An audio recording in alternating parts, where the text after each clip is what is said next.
Hey guys, what's up? It's Chris Jordan, and welcome back to the unit slash course, menu course slash all that type of mumbo jumbo. And in this video, I'm going to go over general messages, which is probably it's probably the most straightforward out of all of them, out of all the types of messages. And the general message is just a general message that can be used to engage users when they're subscribed to your campaigns. That's literally it. There's nothing else to it.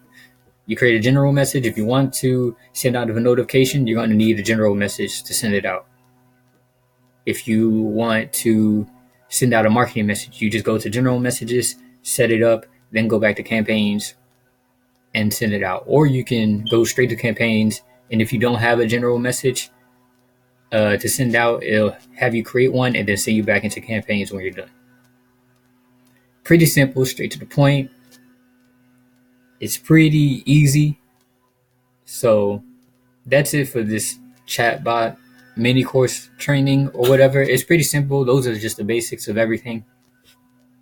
So I'll see you guys. Actually, I won't be seeing you guys because I think this is the last video. So I hope you enjoyed the little mini course.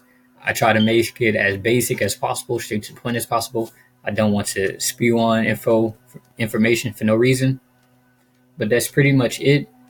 And I'll see you guys later.